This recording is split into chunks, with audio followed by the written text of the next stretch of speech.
भीक द्या, आयुक्ताला भीक द्या, आयुक्ताला भीक द्या, आयुक्ताला भीक द्या.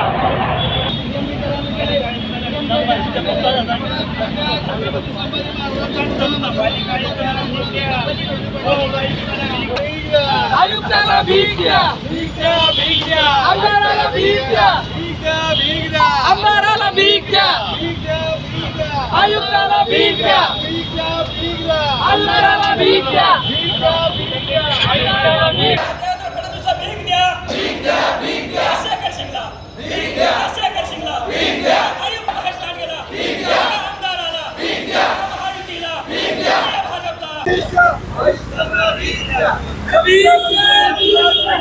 पुढे या ना, स्लो चला ना.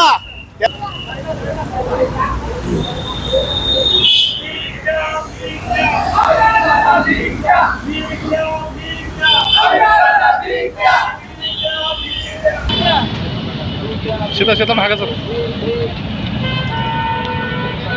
कारण सांगा ना.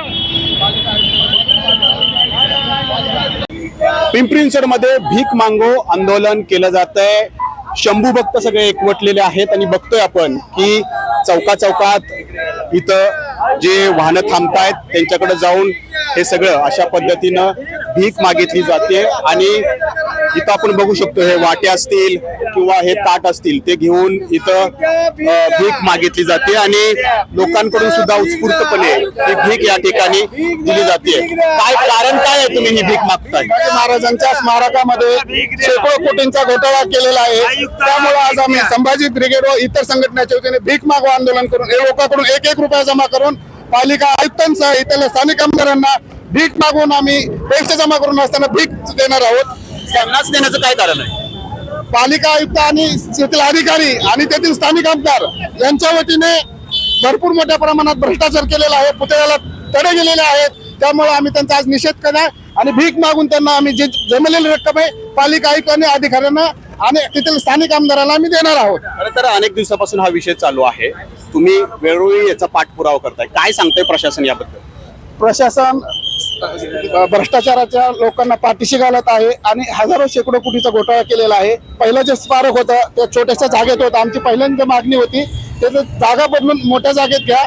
5 कोटी ते 6 कोटी खर्च केल्यानंतर आता पुढील जागेत त्यांनी हे केलेला आहे.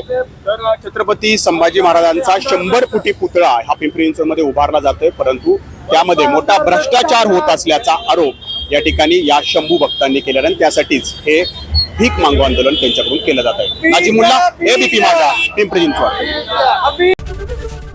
एबीपी माझा, उघडा डोळे बघा नीट.